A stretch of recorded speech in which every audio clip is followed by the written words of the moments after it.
कृष्ण शरणम मम। तुम कम से कम 12 महीने भाजी पर रहोगे तो सहन शक्ति पाओगे। तेल मिर्च अधिक खाने वाले का स्वभाव भी मिर्च जैसा ही हो जाता है। अत्यधिक सहन करोगे तो सुखी होगे। सहन शक्ति तब आती है जब आहार विहार बहुत सात्विक हो। इस जीव का स्वभाव ही ऐसा है कि उसे जो कुछ मिला है उतने से वह संतुष्ट नहीं होता। बुद्धि यदि ईश्वर में स्थिर रखोगे तब सब कुछ सहन कर सकोगे और संतुष्ट भी हो सकोगे। विदुर जी ने केवल भाजी में ही संतोष माना और ईश्वर की आराधना करते रहे। अपमान से विदुर जी को न तो दुख हुआ और न ही ग्लानि। दुर्योधन ने राजसभा में उनका अपमान किया, फिर भी वे क्रोधित नहीं हुए।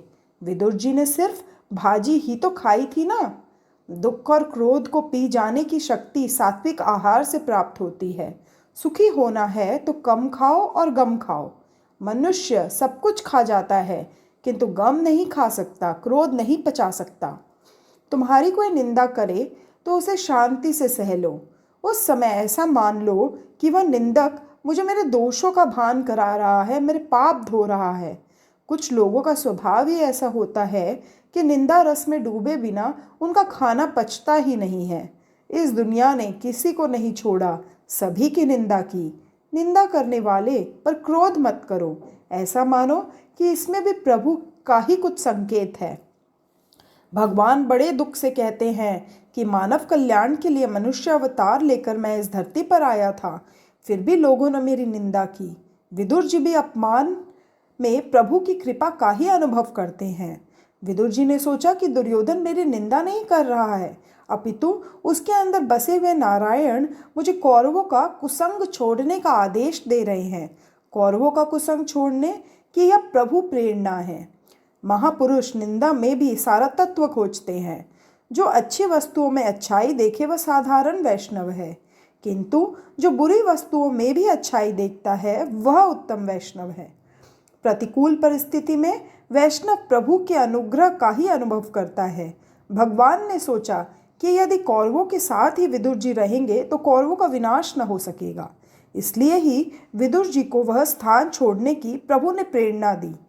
रामायण में रावण ने विभीषण का और भागवत में दुर्योधन ने विदुर जी का अपमान किया था। इस प्रकार संतों का अपमान करने के कारण ही उनका विनाश हुआ। कुटुंब में कम से कम एक ही व्यक्ति पुण्यशाली हो तो उस कुटुंब का नाश नहीं हो सकता, कोई उसका अहित नहीं कर सकता। श्री कृष्ण शरणम मम। विदुर जी के जाने से कौरवों का सर्वनाश हुआ। विभीषण के जाने से लंका के रावण और अन्य सभी राक्षसों का संहार हुआ। दुर्योधन ने सेवकों को आज्ञा दी कि इस विदुर को धक्के मारकर बाहर निकाल दो, किंतु विदुर जी समझ बूझकर पहले ही घर से निकल गए। धनुष बाण भी वहीं छोड़ गए। कौरवों को इस प्रकार उपदेश गया था कि पांडवों के साथ धनुष बाण लेकर मत लड़ो। अगर लड़ना ही हो तो वाणी से लड़ो। विदुर जी तीर्थ यात्रा के लिए चल पड़े। धृतराष्ट्र द्वारा भेजा गया धन उन्होंने लौटा दिया। आवश्यकताएं कम करते जाओगे तो पाप भी घटते रहेंगे और ज़रूरत बढ़ाओगे तो पाप भी बढ़ते ही रहेंगे। प्राप्त स्थिति से असंतोष का अनुभव ही मनुष्य को पाप करने की प्रेरणा देता है। इसलिए तो कहा है कि पाप का पिता असंतोष और लोभ है। जो पाप नहीं करता वह पुण्य ही करता है। विदुर जी 36 वर्ष की यात्रा करने निकले, किंतु अपने साथ उन्होंने कुछ भी नहीं लिया, जबकि आजकल के लोग यात्रा करने निकलते हैं तो 36 चीज़ें साथ लेकर चलते हैं। अपनी ज़रूरत की लंबी लंबी सूची बनाते हैं और उसमें से कोई चीज़ बाकी न रह जाए इसके लिए पूरी पूरी कोशिश करते हैं। यात्रा का अर्थ है याति त्राति। इंद्रियों को प्रतिकूल विषयों से हटाकर अनुकूल विषयों में लगा देना ही यात्रा है। तीर्थ यात्रा उसी की सफल होती है जो तीर्थ जैसा ही पवित्र होकर वहां से लौटता है। केवल यात्रा करने से ही पुण्य नहीं हो जाता। कई बार तो मनुष्य यात्रा करते करते पाप की गठरी भी बांध कर आता है। यात्रा विधि पूर्वक करनी चाहिए। विधि पूर्वक यात्रा करने से ही पुण्य प्राप्त होता है। यात्रा करने के लिए निकलने से पहले प्रतिज्ञा करनी चाहिए कि मैं अब ब्रह्मचर्य का पालन करूंगा, कभी क्रोध न करूंगा, असत्य नहीं बोलूंगा, व्यर्थ भाषण नहीं करूंगा। ऐसी प्रतिज्ञा करने के पश्चात ही यात्रा का आरंभ किया जाए। आजकल तो धन संपत्ति बढ़ जाने पर धनिक लोग यात्रा के नाम पर घूमने फिरने निकल पड़ते हैं। इस तरह तो कौवा भी काशी मथुरा का चक्कर लगा लेता होगा।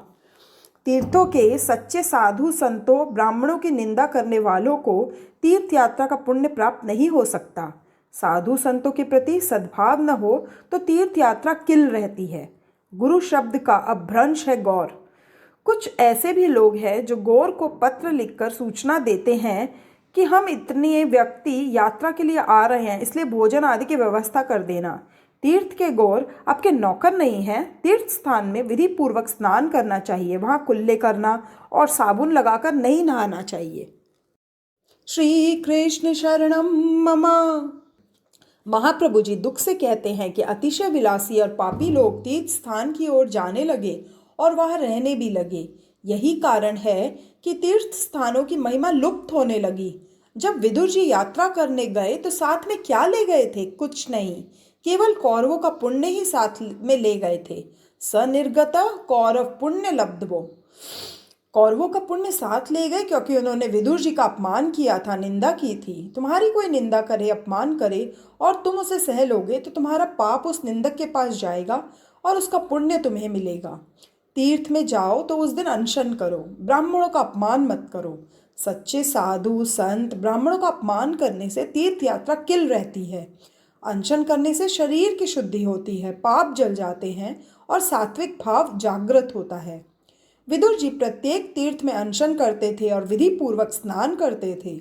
यात्रा किस प्रकार की जाए, इस विषय में विदुर जी कहते हैं, गाम पर्यटन मेधया विभक्त वृत्ति सदा प्लु तो अलु तोघ शय नो अवधूत अलक्षित स्वेरवधूत वेशो व्रतानि चेरे हरितोषणानि।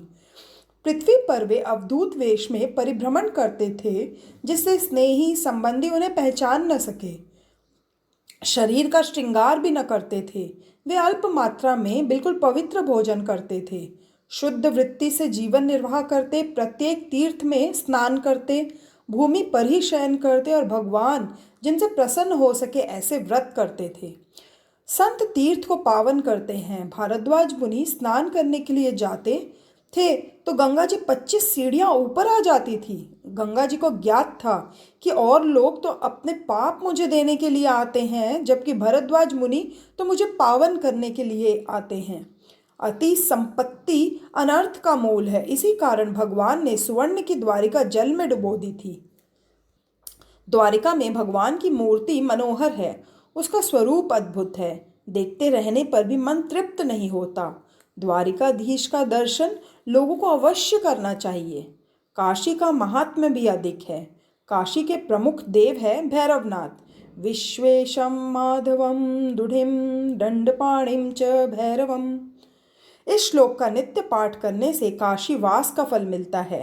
काशी में नव मास रहने वाले का पुनर्जन्म नहीं होता।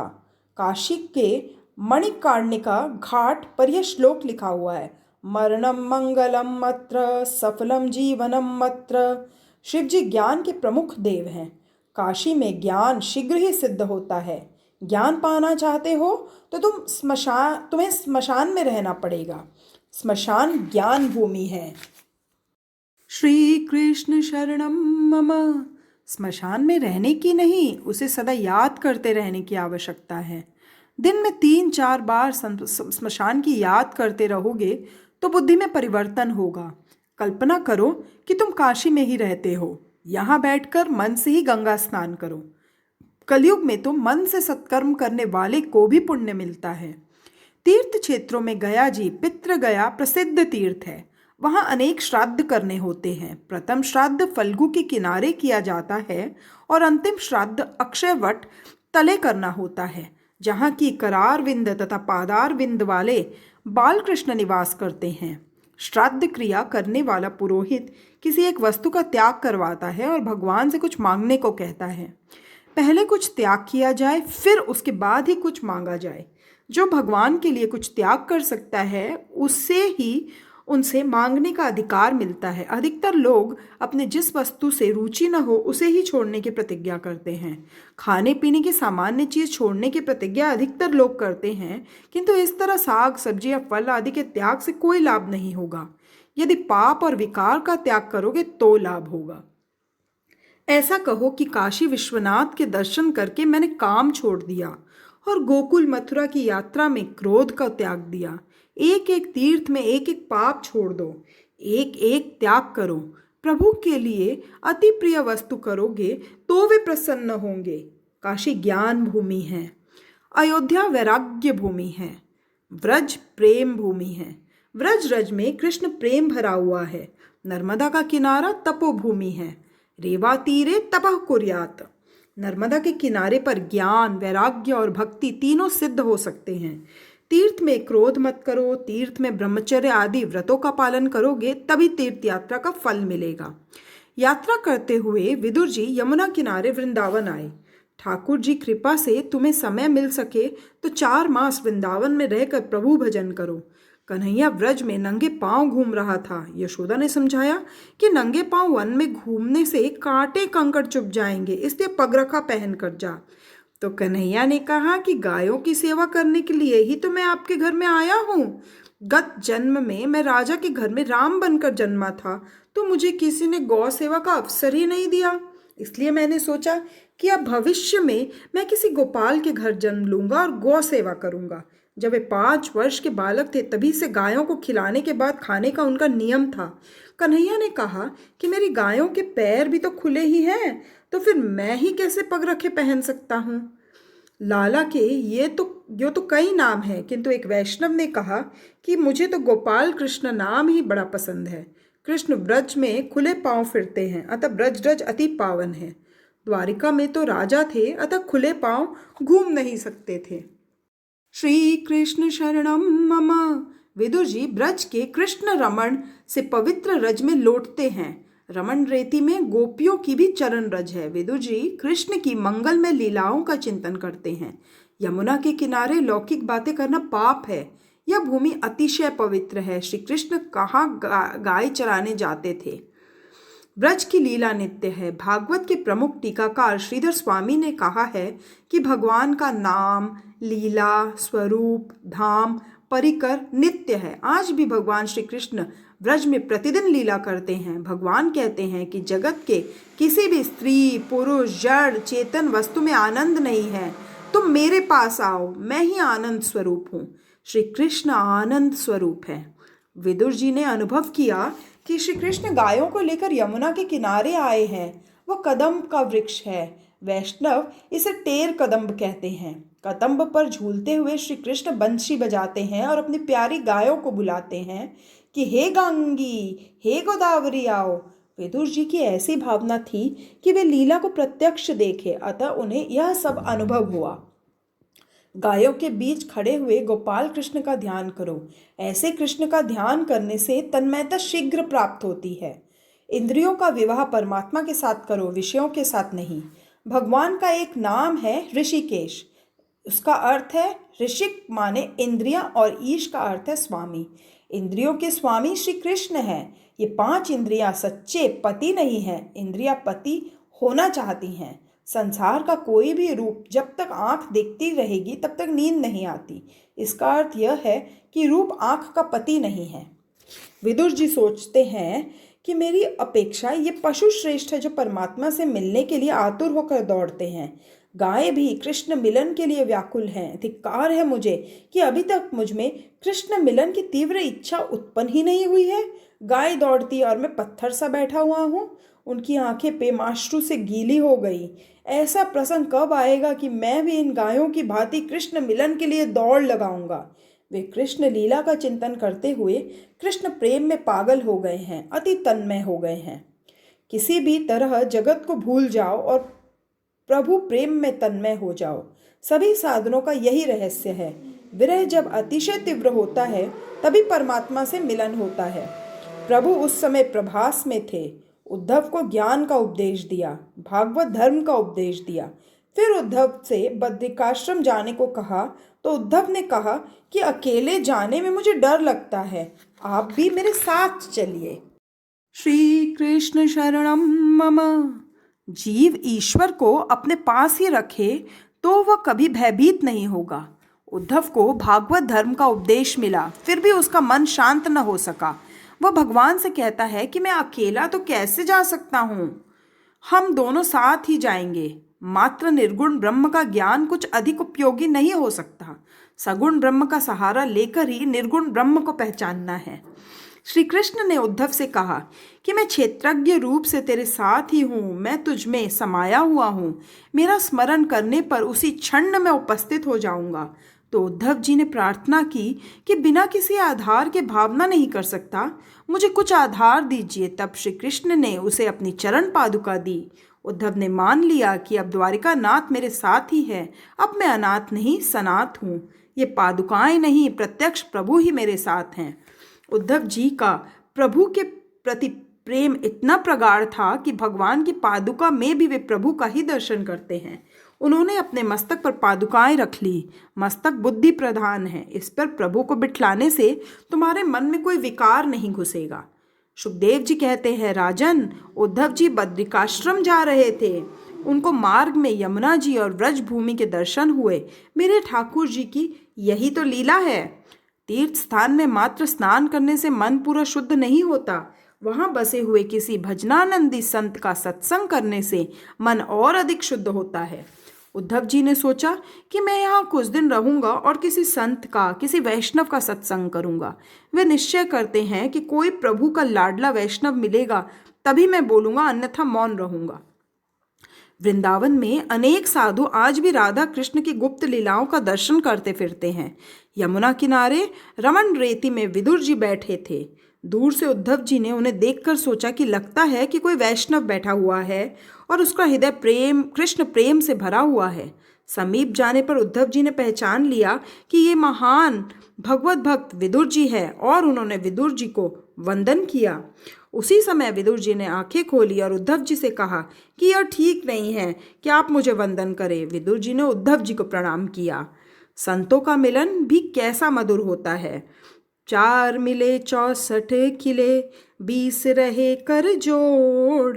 हरिजन से हरिजन मिले, बिहान से 7 करोड़। 4 आंखें, 64 दांत, 20 हाथ पैर की उंगलियां, 7 करोड़ 7 कोटि रोम, शरीर में 7 करोड़ रोम रोंगटे होते हैं। हरिजन का अर्थ है हरि के लाडले। विदुर जी और उद्धव जी का दिव्य सत्संग हुआ। मनुष्य सत्संग में जितना समय बिताता है उतना ही वह सही अर्थ में जिया है। श्री कृष्ण शरणम मम। संतों के मिलन में केवल परमात्मा की ही चर्चा होती है। संत से मिलन होने पर तुम अपने लौकिक बातें मत करो। यमुना जी को आनंद हो रहा है कि ये भक्त आज मेरे प्रभु की लीला का वर्णन करेंगे, मेरे श्री कृष्ण की बातें करेंगे, मेरे श्याम सुंदर का गुणानुवाद करेंगे, लीला गान करेंगे। मैं अपने कृष्ण की लीलाओं का वर्णन सुनूंगी। यमुना जी शांत गंभीर हो गई। उन 2 भक्तों ने प्रथम बाल लीला, फिर पौंगड लीला, प्रौढ़ लीला आदि सारी लीलाओं का वर्णन संक्षेप में किया। उद्धव जी कहते हैं, मुझे प्रभु ने प्रभास में भागवत धर्म उपदेश देकर बद्रिकाश्रम जाने की आज्ञा दी थी। आपके दर्शन से मुझे बहुत आनंद हुआ है। विदुर जी कहते हैं, जिस भागवत धर्म का उपदेश आपको भगवान ने दिया था वो मैं सुनना चाहता हूँ। मैं जातिहीन और कर्महीन हूँ, किंतु आप जैसे वैष्णव तो दया के सागर होते हैं। भगवान ने थोड़ी सी कृपा मुझ पर भी की थी। आप मेरी इच्छा पूर्ण करें, मैं अधम हूँ, फिर भी जो उपदेश आपको प्रभु ने दिया था आपसे श्रवण करने की इच्छा रखता हूँ। आप कृपया मुझे सुनाइए। उद्धव जी कहते हैं कि आप साधारण मानव नहीं हैं। मनुष्य जब तक दीन और नम्र नहीं हो जाता तब तक वह भगवान को नहीं भाता। जहाँ भी दृष्टि पहुँचे वहाँ श्री कृष्ण के दर्शन की भावना करोगे तभी दैन्य भाव आएगा। विदुर जी, आपसे और तो क्या कहूँ। जब मुझे उपदेश दिया था तब मैत्रेय जी वहाँ बैठे थे। भगवान ने जब स्वधाम गमन किया उस समय उन्होंने वसुदेव, देवकी, रुक्मणी, सत्यभामा आदि किसी को भी याद नहीं किया। किंतु आपको 3 बार याद किया था। वे मुझसे कहते थे कि मुझे अपने विदुर की याद आ रही है, वह मुझे नहीं मिला। एक बार जो भाजी मैंने उसके घर खाई थी, उसका स्वाद मैं अभी तक नहीं भूल पाया। वह भाजी मुझे आज भी याद आती है। भगवान जिसको अपना कहे और अपना माने, उसका बेड़ा पार ही है। साधारण व्यवहार में कोई किसी से नहीं कहता कि तुम मेरा है। जीव मंदिर में जाकर भगवान से कहता है कि मैं तेरा हूँ, और घर लौटकर अपनी पत्नी से कहता है कि तेरा हूँ। मंदिर में जो भगवान का था, वह घर आने पर किसी और का हो गया। इसीलिए भगवान न प्रसन्न होते हैं और न तो कहते हैं कि तू मेरा है। मंदिर में जो भगवान का था, वह घर लौटने पर यह भी भूल गया कि वह किसका है। भगवान को वैसे तो कई मनुष्य कहते हैं कि हम आपके हैं, किंतु ऐसा कोई नहीं कहता कि मैं केवल आपका ही हूँ और अन्य किसी का नहीं हूँ। कृष्ण तवास्मि न चास्मि परस्य। जगत में जब तक मनुष्य किसी अन्य का है, तब तक वह भगवान का नहीं हो सकता। भगवान जिसे अपना समझे, वह माया के बंधनों से मुक्त हो जाता है। श्री कृष्ण शरणम मम। भगवान से हर रोज प्रार्थना करो कि आप एक बार कह दे कि तू मेरा है। भगवान जब कहे कि तू मेरा है, तभी सच्चा ब्रह्म संबंध होता है। तुलसीदास जी कहते हैं कि मुझ जैसे कामी को अपना कहने में राम जी को लज्जा होती है। आप राजाधिराज के आंगन में पड़ा हुआ कुत्ता हूँ मैं तो, मुझे अपने आंगन में पड़ा रहने दीजिए, मुझे अपनाइए। तुलसी कुत्ता राम का, मोतिया मेरा नाम, कंठे डोरी प्रेम की, जित खींचो उत जान। मैंने आपकी पट्टी गले में बांध ली है। मैं पापी हूँ, फिर भी आपका हूँ। मैं कुत्ता हूँ राम जी का। परमात्मा ने मुझे अपनाया है। परमात्मा जब आपको अपना ले, तब उन्हें जो काम पसंद आए वही काम करो। भोग में संतोष मान लो, किंतु भगवान के भजन में कभी संतुष्ट मत हो। भक्ति में जो संतोष मान लेता है, वह प्रभु के मार्ग में कभी आगे नहीं बढ़ सकता। भक्ति ऐसी करो कि भगवान तुम्हें स्मरण करे, भगवान को तुम्हारी याद सताए। भगवान ने विदुर जी को 3 बार याद किया था। विदुर जी उद्धव जी से पूछते हैं कि क्या मुझे सचमुच भगवान ने याद किया था। उद्धव जी कहते हैं, आप बड़े भाग्यशाली हैं। भगवान ने आपको एक बार नहीं, 3 बार याद किया था। उन्होंने यह भी कहा कि सभी को मैंने कुछ न कुछ दिया है, किंतु विदुर जी को मैं कुछ न दे सका। इसलिए मैत्रेय जी को उन्होंने आज्ञा दी कि जब विदुर जी तुमसे मिले, तो उन्हें इस भागवत धर्म का ज्ञान देना। इस बात को सुनकर विदुर जी की आंखों से अश्रुधारा बह निकली। प्रेम से विह्वल होकर वे रो उठे। आत्मनं च कुरु श्रेष्ठ, कृष्णेन मनन सोतिम, ध्यायन गते भागवते रूरोद प्रेम विवल। परम भक्त उद्धव जी के मुख से भगवान के प्रशंसनीय कार्यों की बात तथा प्रभु के अंतर्ध्यान होने के समाचार सुनकर तथा परम धाम जाते समय भी प्रभु ने मुझे याद किया, ऐसा जानकर उद्धव जी के चले जाने से विदुर जी प्रेम विह्वल होकर रोने लगे। उद्धव जी बद्रिकाश्रम गए और विदुर जी मैत्रेय ऋषि के आश्रम को जाने के लिए निकले। यमुना जी ने कृपा करके विदुर जी को भक्ति का दान दिया। यमुना जी ने नवदा भक्ति दी। ज्ञान और वैराग्य के बिना भक्ति दृढ़ भी नहीं होती और सफल नहीं होती। ज्ञान और वैराग्य का दान गंगा जी करती हैं। विदुर जी गंगा के किनारे मैत्रेय ऋषि के आश्रम में आए। गंगा जी की बड़ी महिमा है। विदुर जी ने गंगा जी में स्नान किया। गंगा जी के किनारे कि ये पत्थर भाग्यशाली हैं, क्योंकि मैत्रेय ऋषि जैसों के चरणों का उन्हें स्पर्श लाभ होता रहा है। इन पत्थरों पर वैष्णवों की चरण रज गिरती रही है। श्री कृष्ण शरणम मम। विदुर जी सोच में डूबे हुए हैं कि जातिहीन होने से मुझे मैत्रेय ऋषि उपदेश देंगे या नहीं। मैं जातिहीन हूँ, किंतु कर्महीन नहीं हूँ। मैं पापी हूँ, अधम हूँ, किंतु परमात्मा ने मुझे अपनाया है। अतः मैत्रेय ऋषि मुझे अवश्य उपदेश देंगे। भक्ति मार्ग की श्रेष्ठता का यही कारण है कि जब तक परमात्मा का प्रत्यक्ष मिलन न होने पाए, तब तक भक्त ऐसा ही मानता है कि मेरे दोष के कारण मिलन नहीं हो रहा है। भक्ति से दैन्य की उत्पत्ति होती है। ज्ञान मार्ग में योगी ब्रह्म रूप होने लगता है, किंतु अभिमान आने के कारण बहुतों का पतन भी होता है। आश्रम में आकर विदुर जी ने मैत्रेय जी को साष्टांग प्रणाम किया है। उनके विनय विवेक से सभी को आनंद हुआ। मैत्रेय ऋषि कहते हैं, विदुर जी मैं आपको पहचानता हूँ, आप साधारण व्यक्ति नहीं हैं, आप तो यमराज के अवतार हैं। पांडव्य ऋषि के शाप के कारण दासी पुत्र के रूप में शूद्र के घर आपका जन्म हुआ था। एक बार कुछ चोरों ने राजकोष से चोरी की, चोरी करके वे भागने लगे। राजा के सेवकों को इस चोरी का समाचार मिला तो उन्होंने चोरों का पीछा किया। राजा के सैनिकों को पीछे आता हुआ देखकर चोर घबरा गए। चोरी के माल के साथ भागना मुश्किल था। इतने में रास्ते में मांडव्य ऋषि का आश्रम आया तो चोरों ने चुराई हुई वह सारी धन संपत्ति उसी आश्रम में फेंक दी और भाग खड़े हुए।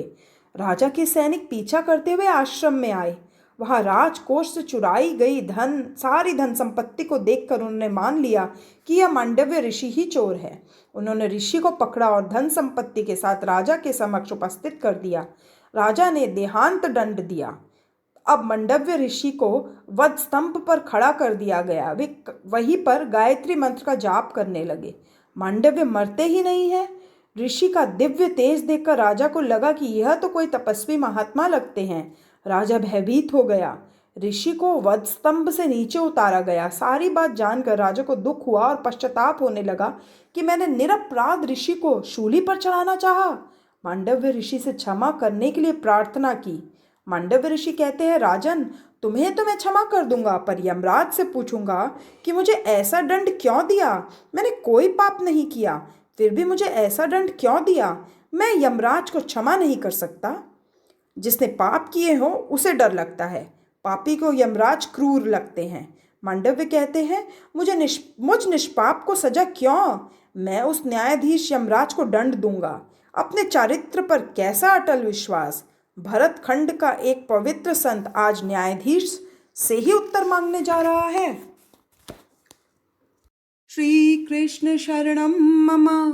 यमराज की सभा में आकर ऋषि ने यमराज से पूछा कि जब मैंने कोई भी पाप नहीं किया है तो भी मुझे शूली पर क्यों चढ़ाया गया। शूली पर लटकाने की सजा मुझे मेरे कौन से पाप के लिए दी गई। यमराज घबरा गए। उन्होंने सोचा कि यदि कहूँगा कि भूल हो गई तो ये मुनि मुझे श्राप दे देंगे। अतः उन्होंने ऋषि से कहा कि जब आप 3 बरस के थे तब आपने एक तितली को काटा चुभोया था, उसी पाप की यह सजा दी गई है। जाने अनजाने जो भी पाप किया जाए उसका दंड भुगतना ही पड़ता है। भगवान पाप को नहीं स्वीकार करते। पुण्य के उपभोग की इच्छा न करे तो कोई बात नहीं, किंतु पाप तो भोगना ही पड़ेगा। पुण्य कृष्णार्पण हो सकता है, पाप नहीं। पाप तो भोगना ही पड़ेगा, अन्यथा पाप का नाश नहीं हो सकता। लोग शाम को दुकान से घर लौटते समय मंदिर में जाते हैं और हाथ जोड़कर प्रार्थना करते हैं, सारे दिन में जो कुछ झूठ बोला होगा, किसी को ठगा होगा, जो कुछ भी कुकर्म किए होंगे, वे सभी तुम्हें अर्पित करता हूँ। कायेन वाचा मनसेन्द्रियैर्वा बुद्धियात्मना व प्रकृति स्वभावात् करोमि यत् यत् सकलम परस्मै नारायणायेति समर्पयामि। काया वाचा और मन से जो किया जाए, अर्थात इनसे जो पुण्य किया जाए, वह प्रभु को अर्पण करना है। पुण्य समर्पित हो सकता है, पाप नहीं। भगवान पाप नहीं लेते। सामान्य सरकार पुरस्कार वापस लेती है, किंतु किसी को दी गई सजा वापस नहीं लेती। भगवान कहते हैं कि कैसा मूर्ख व्यक्ति है जो मुझे अपने पाप अर्पित करने चला है। परमात्मा को हमेशा पुण्य समर्पित करो। सदा यही सोचो कि सजा मैं सह लूँगा और ठाकुर जी को पुण्य अर्पित करूँगा। ठाकुर जी को सर्वोत्तम वस्तु अर्पित करनी चाहिए। इसका नाम ही भक्ति है। भगवान को पुण्य ही समर्पित किए जाने चाहिए। मांडव्य ऋषि ने यमराज से कहा, शास्त्र की आज्ञा है कि यदि अज्ञान अवस्था में कोई मनुष्य कुछ पाप कर दे तो उसका उसे स्वप्न में दंड दिया जाए। मैं बालक था, अतः अबोध था, इसलिए उस समय किए गए पाप की सजा तुम्हें मुझे स्वप्न में ही देनी चाहिए थी। तुमने मुझे अयोग्य प्रकार से दंड दिया है, अतः मैं तुम्हें शाप देता हूँ कि तुम्हारा जन्म शूद्र योनि में होगा। इस प्रकार मांडव्य ऋषि के शाप के कारण यमराज को विदुर जी के रूप में दासी के घर में जन्म लेना पड़ा। देव से भूल होने पर उसे मनुष्य बनना पड़ता है, और मनुष्य भूल करे तो उसे 4 पग वाला पशु बनना पड़ता है। पापी मनुष्य पशु बनता है। विदुर जी कहते हैं कि एक बार मुझसे भूल हो गई तो मुझे देव से मनुष्य बनना पड़ा, और अगर अब मैं असावधान रहा तो मुझे पशु बनना पड़ेगा।